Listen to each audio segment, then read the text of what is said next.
Hello students, welcome back to Resolution Study Point.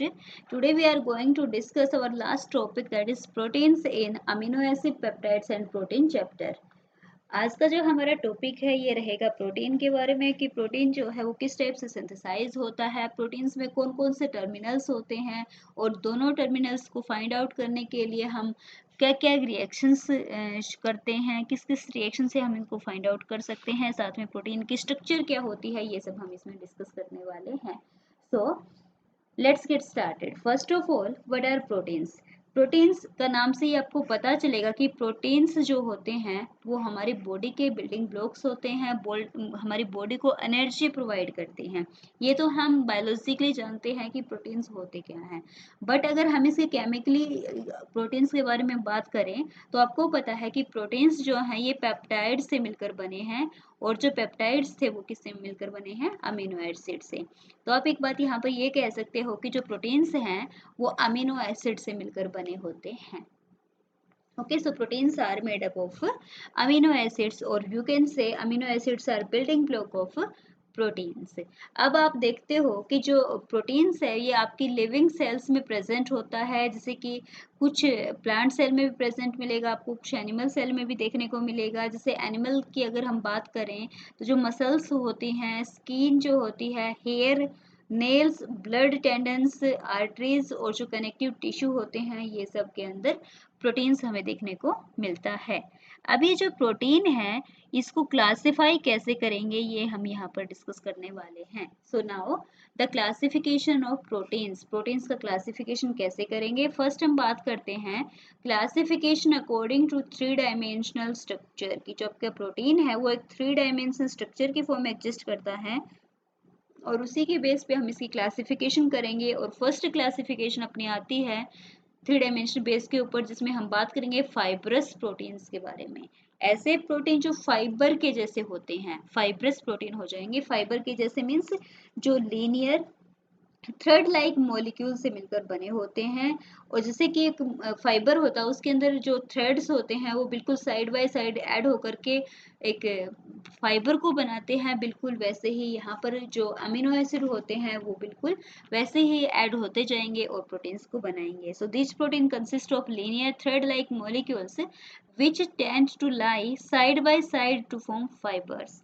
Okay, और इस तरह के जो पेप्टाइड्स होते हैं, इस जो आपके फाइब्रस प्रोटीन्स के जो पेप्टाइड चेन होती हैं वो स्ट्रॉन्ग इंट्रामोलिकुलर हाइड्रोजन बॉन्ड के थ्रू एक दूसरे से कनेक्टेड होती हैं.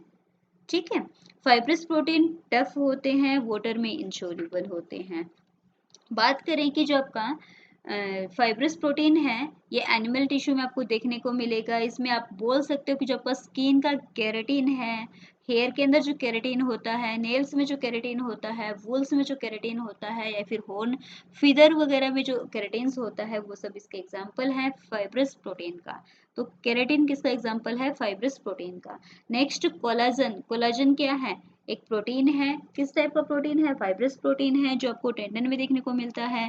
फेब्रोइन जो है ये सिल्क में आपको देखने को मिलेगा, और मायोसिन जो है ये मसल्स में आपको देखने को मिलेगा. तो ये चारों के चारों जिसको मैंने सर्कल किया है ये सब आपके फाइब्रस प्रोटीन के एग्जाम्पल हैं. नेक्स्ट जो क्लासिफिकेशन है उसमें हम बात करते हैं ग्लोबुलर प्रोटीन्स के बारे में, यानी कि जो आपका प्रोटीन है वो ग्लोब्यूल्स की फॉर्म में प्रेजेंट होगा. किसकी फॉर्म में प्रेजेंट होगा? ग्लोब्यूल्स की फॉर्म में प्रेजेंट होगा. These proteins consist of polypeptide molecules that are extensively folded into compact units. इस तरीके से compact units में fold होता जाएगा, एक globules बन जाएगा. ठीक है. Into compact units which approach spheroidal shape. किस टाइप की शेप हो जाएगी? जिसकी आपकी जो शेप है ये हो जाएगी इसमें स्फेरिकल शेप हो जाएगी. ठीक है. इसके अंदर जो फोर्स ऑफ अट्रैक्शन होगा वो रहेगा इंट्रामोलिकुलर हाइड्रोजन बॉन्डिंग सेम रहेगी. ये वाटर में सोल्यूबल होते हैं क्योंकि हाइड्रोजन बॉन्ड बनाते हैं. एसिड, बेस और सोल्ट तीनों की फॉर्म में प्रेजेंट हो सकते हैं. इसके लिए एग्जांपल आप देख सकते हो कि जो आपके एंजाइम्स होते हैं, जो आपके हॉर्मोन्स होते हैं, जैसे कि इंसुलिन वगैरह जो होता है, हीमोग्लोबिन जो है, ये सब ग्लोबुलर प्रोटीन के एग्जाम्पल हैं. एल्ब्यूमिन भी किसका एग्जाम्पल है? एल्बुमिन एक प्रोटीन है जो कि ग्लोबुलर प्रोटीन का एग्जांपल है. अब हम बात करते हैं कंपैरिजन की. Now the comparison of fibrous and globular proteins. First हम बात करते हैं इनकी डेफिनेशन की, जो हम ऑलरेडी डिस्कस कर चुके थे कि फाइब्रस प्रोटीन लीनियर होते हैं, थ्रेड लाइक शेप के होते हैं और साइड बाय साइड चलते हैं, ठीक है। सेकंड बात करते हैं ग्लोबुलर प्रोटीन्स की। तो ग्लोबुलर जो प्रोटीन है इसके अंदर जो आपके अमीनो एसिड हैं वो एक दूसरे से जुड़ते जाएंगे, कोयल की फॉर्म में आएंगे और अल्टीमेटली किस फॉर्म में आ जाएंगे, स्फेरिकल फॉर्म में। ये फोल्डेड होते हैं, स्फेरिकल शेप में आ जाते हैं, ठीक है। इसके अंदर हमने देखा था कि हाइड्रोजन बॉन्डिंग होती है, और जब ग्लोबुलर की बात करते हैं तो यहाँ पर वंडरवाल फोर्स ऑफ अट्रैक्शन देखने को मिलेगा, साथ में इंट्रामोलिकुलर हाइड्रोजन बॉन्डिंग भी यहाँ पर प्रेजेंट होती है। जो आपके फाइब्रस प्रोटीन होते हैं ये वाटर में इंसोल्यूबल होते हैं, जबकि जो आपके ग्लोबुलर प्रोटीन होते हैं ये वाटर में सोल्यूबल होते हैं। नेक्स्ट हम बात करें पीएच की। तो जो आपका फाइब्रस प्रोटीन होता है वो, अगर आप पीएच को, टेम्परेचर को चेंज करते हो तो इसके अंदर मतलब थोड़ा बहुत अगर चेंज करते हो टेम्परेचर या पीएच को, तो ये कंपाउंड आपके रहते हैं स्टेबल। इस टाइप के प्रोटीन्स क्या रहते हैं, स्टेबल। लेकिन जो ग्लोबुलर प्रोटीन्स है वो टेम्परेचर या प्रेशर को चेंज करने से इनके अंदर बहुत ज़्यादा चेंज देखने को मिलता है। ये वेरी सेंसिटिव होते हैं टेम्परेचर और प्रेशर के रिगार्डिंग देखें तो, ठीक है। वो हमारी जो क्लासिफिकेशन थी प्रोटीन्स की वो बेस्ड था 3 डायमेंशनल स्ट्रक्चर के बेस के ऊपर, कि स्ट्रक्चर के बेस के ऊपर हम किस टाइप से प्रोटीन्स को क्लासीफाई करते हैं। सेकंड जो कैटेगरी है इसमें हम क्लासीफाई करेंगे प्रोटीन्स को अकॉर्डिंग टू हाइड्रोलिसिस प्रोडक्ट, कि जब हम प्रोटीन्स को हाइड्रोलाइज करते हैं किस टाइप का वो प्रोडक्ट हमें देखने को मिलता है, उसी के बेस पे हम क्लासिफिकेशन करते हैं। जिसमें फर्स्ट क्लासिफिकेशन आपकी आती है सिंपल प्रोटीन्स। सिंपल प्रोटीन्स वो प्रोटीन होंगे जिसको हाइड्रोलिसिस करने से आपको केवल और केवल सिंगल अमीनो एसिड मिलेगा, एक अमीनो एसिड मिलेगा। सॉरी, एक अमीनो एसिड का मतलब नहीं है कि केवल और केवल आपको अमीनो एसिड ही मिलेंगे। वो क्या होंगे, सिंपल प्रोटीन्स। इसमें एल्बुमिन्स एग्जाम्पल है, ग्लोब्यूल्स एग्जाम्पल हो जाएगा इसका, जो ग्लूटेनिन में मिलता है।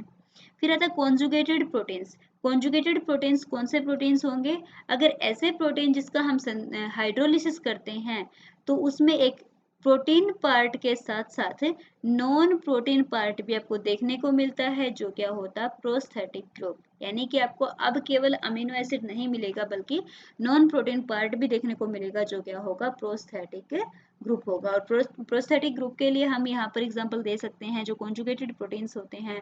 इसमें न्यूक्लियो प्रोटीन्स आपका आ जाएगा, न्यूक्लियो प्रोटीन्स जो कि प्रोस्थेटिक ग्रुप होता है न्यूक्लिक एसिड के अंदर। ग्लाइकोप्रोटीन्स है, क्रोमोप्रोटीन्स है, ये सब इसके एग्जाम्पल हो जाएंगे। तो हमने बात की सिंपल की, कॉन्जुगेटेड की। अब हम थर्ड कैटेगरी की बात करते हैं जो आपका है ड्राइव्ड प्रोटीन्स। ड्राइव्ड प्रोटीन्स कौन से होंगे, ऐसे प्रोटीन जो इसको कहीं से ड्राइव किया होगा।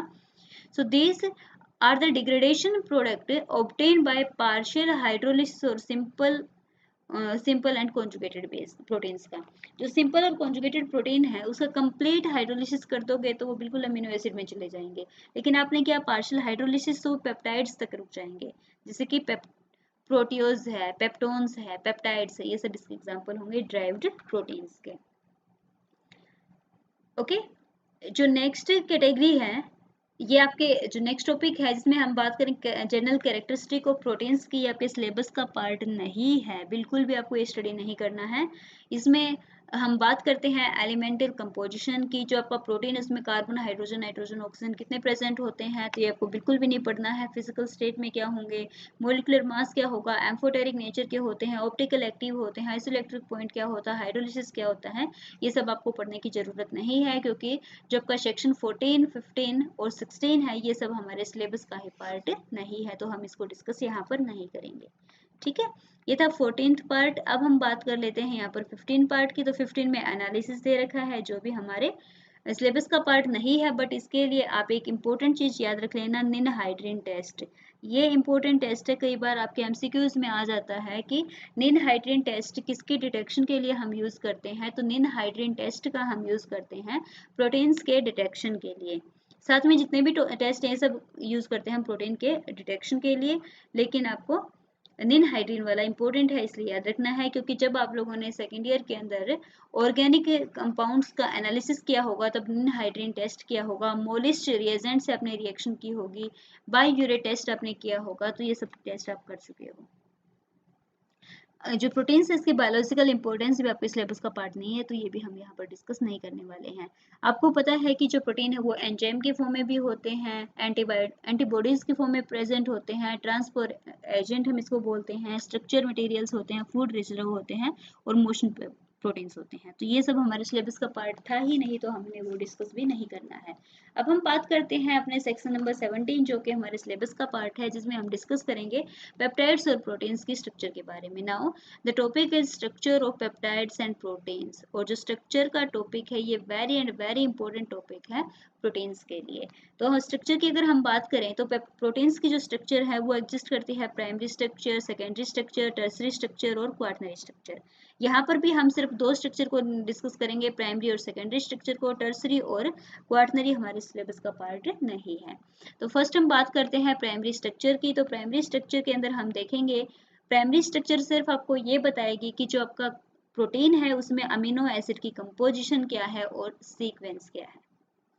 ठीक है, क्या बताएगा? कंपोजिशन और सीक्वेंस को। So the primary structure of peptides and proteins refer to the sequence in which the amino acids components are joint to form peptide chains. Peptide chains बनाने के लिए अमीनो एसिड ने किस टाइप से आपस में ज्वाइन किया है, ये सब कौन बताएगा? Primary structure. और इसलिए हम प्राइमरी स्ट्रक्चर के रिगार्डिंग दो इंपॉर्टेंट पॉइंट डिस्कस करते हैं, जिसमें से फर्स्ट पॉइंट है आपका which amino acid constitute the building blocks of peptides और प्रोटीन्स और in what relative amounts are they present.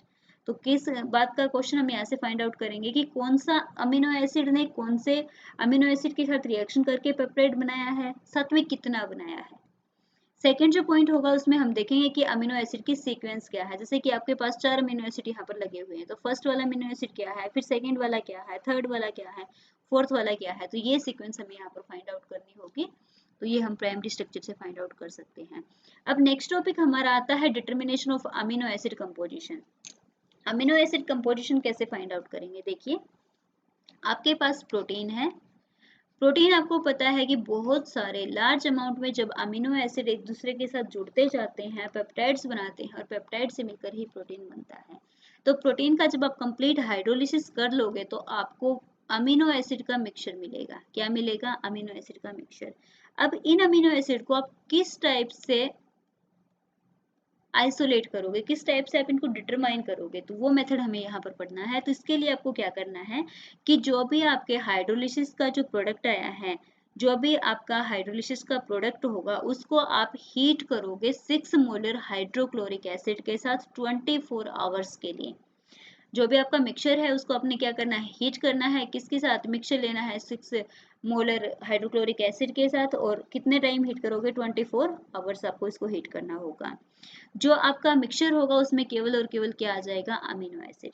अब जो अमीनो एसिड बना है उसको हम सेपरेट करेंगे आयन एक्सचेंज क्रोमेटोग्राफी की हेल्प से। किससे करेंगे? आयन एक्सचेंज क्रोमेटोग्राफी की हेल्प से, जिसे हम डिफरेंट पीएच का बफर का पीएच लेते जाएंगे और हम देखते जाएंगे कि जो आपकी क्रोमेटोग्राफी होती है, जिसे मैं थोड़ा सा एक्सप्लेन करूँ कि क्रोमेटोग्राफी का यूज हम करते हैं कंपाउंड्स को सेपरेट करने के लिए। तो जैसे आपके पास एक कॉलम क्रोमेटोग्राफी होती है जिसमें आयन एक्सचेंजर लगे होते हैं। इसमें से जब हम मिक्सचर को डालेंगे तो different amino acid different rate से इस कॉलम से बाहर निकलता जाएगा। जैसे वो इस मिक्सचर से बाहर निकलता जाएगा, हम उसकी निनहाइड्रीन से रिएक्शन करते जाएंगे ताकि हमें पता चल जाए कि ये अमीनो एसिड था भी या नहीं। और फिर आपको पता है कि जब अमीनो एसिड निनहाइड्रीन से रिएक्शन करता है तो आपको पर्पल कलर देखने को मिलता है। अब जो पर्पल कलर की इंटेंसिटी आई है, उस इंटेंसिटी को, जिसको हम अब्जॉर्प्शन बोलते हैं, प्लॉट करेंगे इल्यूशन टाइम के साथ कि कितने टाइम बाद आपका जो अमीनो एसिड था वो कॉलम से बाहर निकला है। और यहाँ से जो ग्राफ आएगा इसके अंदर जो पीक आएंगी, ये पीक हमें इस बात को बताएंगी कि इतने अमीनो एसिड इस कंपाउंड में प्रेजेंट हैं। जितनी पीक होंगी उतने ही अमीनो एसिड यहाँ पर आपको देखने को मिलेंगे। और जो ये ग्राफ होता है इसको हम बोलते हैं क्रोमेटोग्राम। क्या बोलते हैं? क्रोमेटोग्राम। और जो पीक के अंडर का एरिया है ये आपको इसकी रिलेटिव अमाउंट भी बता देगा। जैसे कि आपके पास 1 2 3 4 5 6 7 पीक आई है, इसका मतलब 7 अमीनो एसिड हैं। जैसे कि फर्स्ट वाले पीक के अंडर का जो एरिया आप अगर फाइंड आउट कर लेते हो तो आप यहाँ से क्या बता सकते हो कि इस जो फर्स्ट अमीनो एसिड है इसका कुछ भी नाम हो, चाहे इसकी अमाउंट कितनी है, ये हम यहाँ पर फाइंड आउट कर सकते हैं। अगर इस एरिया को फाइंड आउट कर देंगे तो ऐसे इसका निकाल सकते हैं, इन सबका भी निकाल सकते हैं। ठीक है, तो ये हमारा मेथड था कि किस टाइप से हम इसको बता सकते हैं कि कंपाउंड आपका कितने अमीनो एसिड होते हैं इसमें और कितनी अमाउंट में प्रेजेंट होते हैं। अब हम बात करते हैं सीक्वेंस का, कि सीक्वेंस का हमें कैसे पता चलेगा। तो आपको पता है कि जो आपका सीक्वेंस को फाइंड आउट करने के लिए हम टर्मिनल रेजिड्यू एनालिसिस करते हैं। टर्मिनल रेजिड्यू एनालिसिस का मतलब है कि जो आपका प्रोटीन्स होता है, जो आपके पेप्टाइड्स होते हैं, उसमें दो टर्मिनल होते हैं। एक होता है एन टर्मिनल जो कि लेफ्ट साइड में होता है, दूसरा होता है सी टर्मिनल जो कि आपकी राइट साइड में होता है। अगर हम इस एन टर्मिनल को डिटरमाइन करते जाएंगे तो हम फाइनली ये बता सकते हैं कि सीक्वेंस क्या है आपके अमीनो एसिड का, कि पहले कौन सा अमीनो एसिड है, उसके बाद सेकंड कौन सा है, थर्ड कौन सा है और फोर्थ कौन सा है। तो अब हमारा जो टॉपिक है उसमें हमें ये टर्मिनल रेजिड्यू एनालिसिस ही समझना है कि क्या होता है, या फिर हम ये कह सकते हैं कि एन टर्मिनल क्या होगा, कैसे डिटरमाइन करेंगे, सी टर्मिनल क्या होगा, कैसे डिटरमाइन करेंगे, ये सब हम यहाँ पर डिस्कस करने वाले हैं। So first one is an terminal residue analysis. देखिए भाई, इंपॉर्टेंट टॉपिक है प्रोटीन से। अगर आपके क्वेश्चन आता है पेपर में तो या तो एन और सी टर्मिनल से क्वेश्चन आएगा या फिर सेकेंडरी स्ट्रक्चर से क्वेश्चन आएगा। ये इंपॉर्टेंट टॉपिक है, इसको बड़े अच्छे तरीके से पढ़ लेना। तो जो एन टर्मिनल को डिटरमाइन करने का ऐसे बोला जाएगा कि संघर्ष मेथड क्या होता है, या फिर एन टर्मिनल को डिटरमाइन करने का मेथड लिखिए। तो नाम भी आपको याद रखना है और इसकी रिएक्शन भी आपको याद रखनी है। तो फर्स्ट मेथड जो है वो है सेंगर्स मेथड। सेंगर्स मेथड में आप एन टर्मिनल को डिटरमाइन करने के लिए यूज करते हो। दूसरी बात, रिएक्शन में आप क्या करते हो, 2,4 डाइनाइट्रो फ्लोरोबेंजीन के आप रिएक्शन करते हो जो भी आपके पास पेप्टाइड है उसके साथ। तो यहाँ से F और यहाँ से H रिमूव हो जाता है HF की फॉर्म में, और आपको DNP डेरिवेटिव यहाँ पर देखने को मिलता है। जो DNP डेरिवेटिव बना है, इसको जब आप हाइड्रोलाइज कर दोगे तो यहाँ से जो ये आपका कंपाउंड है, फर्स्ट जो अमीनो एसिड था ये इसमें चला जाएगा, जो ये कार्बन और नाइट्रोजन का बॉन्ड है, ये बॉन्ड यहाँ से ब्रेक कर जाएगा। तो इस तरीके से आप यहाँ से जो एन टर्मिनल फर्स्ट जो अमीनो एसिड है उसको यहाँ से निकाल सकते हो। तो ये हमारा मेथड कौन सा था, संघर्ष मेथड। किसके लिए था, एन टर्मिनल के डिटर्मिनेशन के लिए। तो आपको संघर्ष मेथड भी याद रखना है, कौन सा टर्मिनल डिटरमाइन होता है ये भी याद रखना है, साथ में रिएक्शन क्या होती है ये भी याद रखना पड़ेगा। सेकेंड हमारा मेथड आता है एडमन मेथड। एडमन मेथड का भी यूज करते हैं हम एन टर्मिनल को डिटरमाइन करने के लिए। इसके लिए हम रिएक्शन करते हैं फिनाइल थायोहाइड्रोटोइन के साथ, हाइड्रेंटोइन। फिनाइल थायोहाइड्रेंटोइन की रिएक्शन करेंगे आपके पेप्टाइड्स के साथ। तो यहाँ से आपको पता है कि जब बेसिक मीडियम में आप रिएक्शन करोगे तो यहाँ पर जो भी आपका फिनाइल हाइड्रेंटोइन मॉलिक्यूल था वो इसके साथ रिएक्शन करेगा, और रिएक्शन करने के बाद हाइड्रोलिसिस करोगे तो अगेन यहाँ से जितने भी आपके अमीनो एसिड होंगे सबके सब अलग हो जाएंगे। बट जो फर्स्ट वाला अमीनो एसिड होता है, जो अपने मिक्सचर के अंदर फर्स्ट वाला अमीनो एसिड था, वो हाइड्रेंटोइन मॉलिक्यूल के साथ निकल जाएगा। तो इस तरीके से आप एन टर्मिनल फाइंड आउट कर सकते हो हाइड्रेंटोइन मेथड की हेल्प से। नेक्स्ट हमारा जो मेथड है उसमें हम बात करते हैं डेंसाइल मेथड से। डेंसाइल मेथड से भी हम एन टर्मिनल को फाइंड आउट करते हैं, और डेंसाइल क्लोराइड हम इसमें यूज करेंगे। डेंसाइल क्लोराइड केवल एन टर्मिनल से ही रिएक्शन करेगा, सी टर्मिनल से रिएक्शन नहीं करेगा। ठीक है, तो ये हमारे तीन मेथड थे जिसमें हमने बात की सेंगर्स मेथड की, एडमन मेथड की और डेंसाइल मेथड की। तीनों के तीनों मेथड एन टर्मिनल को फाइंड आउट करने के लिए यूज होते हैं। अब हम बात करते हैं सेकेंड टाइप की, सेकेंड कैटेगरी के, जो है सी टर्मिनल रेजिड्यू की, जिसमें हम फर्स्ट जो मेथड यूज करते हैं वो आपका होता है हाइड्राजिनोलिसिस। हाइड्राजिन जिनोलिसिस में हाइड्राजीन से आप बॉन्ड को ब्रेक कराओगे। कहने की बात क्या है कि जो आपका पेप्टाइड होगा उसके आप हाइड्राजीन से रिएक्शन कराओगे। देखो नाम में ही hydrazine, hydrolysis mean bond का ब्रेक, हाइड्राजीन की हेल्प से बॉन्ड को ब्रेक कराओगे। तो हाइड्राजीन क्या करता है, लास्ट वाले कंपाउंड को तो एज इट इज निकाल देगा, free C terminal amino acid को, बाकी सबके साथ किसके फॉर्म में आ जाएगा, हाइड्रोजन के फॉर्म में आ जाएगा। तो ये हमारे पास सी टर्मिनल को डिटरमाइन करने का एक मेथड है। सेकंड, आप यहाँ पर सेलेक्टिव हाइड्रोलिसिस कर सकते हो with the help of enzyme, जिसको हम बोलेंगे एंजाइमेटिक मेथड। तो आपके पास इसमें कुछ सिलेक्टेड एंजाइम होते हैं जो केवल सी टर्मिनल पर ही अटैक करते हैं। तो देखिए, जो आपके पास कार्बोक्सी पेप्टाइडेज होता है ये सी टर्मिनल पर ही अटैक करता है, सी टर्मिनल साइड से ही अटैक करेगा, और जो लास्ट का जो आपका अमीनो एसिड होगा उसको फ्री करवा देगा, बाकी को अटैच रहने देगा। तो इसका मतलब कार्बोक्सी पेप्टाइडेज का एंजाइम का हम यूज कर सकते हैं सी टर्मिनल को डिटरमाइन करने के लिए। तो ये हमारा था कि हम कैसे एन और सी टर्मिनल को फाइंड आउट कर सकते हैं प्रोटीन्स के लिए। अब हम बात करते हैं सेकेंडरी स्ट्रक्चर ऑफ प्रोटीन्स के बारे में। इंपॉर्टेंट है भाई, प्राइमरी स्ट्रक्चर से तो हमें ये पता लगा था कि कौन सा अमीनो एसिड के बाद कौन सा है या फिर सीक्वेंस क्या है और कितने अमीनो एसिड अटैच हैं। सेकेंडरी स्ट्रक्चर से हमें क्या पता चलेगा, सेकेंडरी स्ट्रक्चर आपको बताएगी कि जो आपका कंपाउंड है, जो आपका प्रोटीन है या फिर जो आपका पेप्टाइड है, उसके अंदर जो कंपोनेंट्स हैं उनकी स्पेशियल अरेंजमेंट क्या है। स्पेस में अरेंजमेंट को कौन बताएगा, secondary structures. Neighbouring amino acid units with respect to each other, ठीक है। और इसके लिए जो एक्सपेरिमेंट किया था वो लिनस पॉलिंग और कोरे के द्वारा किया गया था, जो कि एक्सरे स्टडीज में इसने एक्सप्लेन किया है। सेकेंडरी स्ट्रक्चर के लिए दो इंपॉर्टेंट फीचर हम पेप्टाइड्स की लेकर चलते हैं, जिसमें से फर्स्ट फीचर है कि all the atoms in a peptide bond lie in the same plane. हम डिस्कस कर चुके हैं पेप्टाइड की ज्योमेट्री में, हमने क्या कहा था कि जितने भी एटम होंगे पेप्टाइड बॉन्ड के वो सब के सब एक ही प्लेन में लाई करेंगे, और उसी प्लेन में लाई करेंगे जिस प्लेन में आपका हाइड्रोजन होता है NH का और ऑक्सीजन होती है कार्बोनिल की। सेकेंड हमने पढ़ा था कि जो आपका NH और CO के बीच में हाइड्रोजन बॉन्डिंग भी हो सकती है, ठीक है। अब बात करते हैं requirements of secondary structure. Secondary structure को सेटिस्फाई करने के लिए क्या क्या रिक्वायरमेंट होंगी, ये हम यहाँ पर देखेंगे। तो फर्स्ट इसमें रिक्वायरमेंट है, it should be able to account for the characteristic X ray diffraction patterns of proteins. Means ये एक्सरे डिफ्रेक्शन प्रोटीन पैटर्न्स को फॉलो करे। किसको फॉलो करे, एक्सरे डिफ्रेक्शन पैटर्न को। It should be in according with what is known about the primary structure. ये primary structure के according होना चाहिए। मीन्स इसकी जो बॉन्ड लेंथ है, जो बॉन्ड एंगल है, प्लेनर जो नेचर होता है, ये सब कुछ सिमिलरिटी शो करे जो रिजल्ट हमें प्राइमरी स्ट्रक्चर से मिला था उसके साथ। थर्ड हम बात करते हैं कि इसके अंदर maximum number of hydrogen bond formation होनी चाहिए।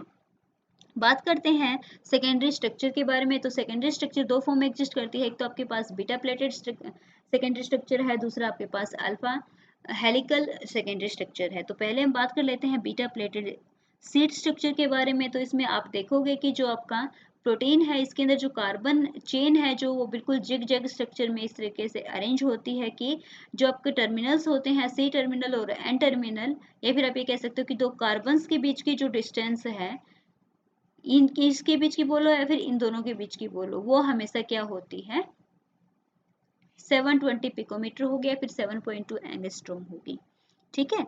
साथ में जो इलोंगेटेड चेन है वो एक फ्लैट सीट की फॉर्म में एग्जिस्ट करती है। सीट आप ये देख सकते हो, बिल्कुल सीट जैसे आपको दिखाई देगी, ठीक है। फ्लैट सीट स्ट्रक्चर है जिसमें जो 720 पिकोमीटर की डिस्टेंस है वो बार बार अपने आप को रिपीट करती जाएगी, रिपीट करके क्या बना लेगी, आपका प्रोटीन्स को।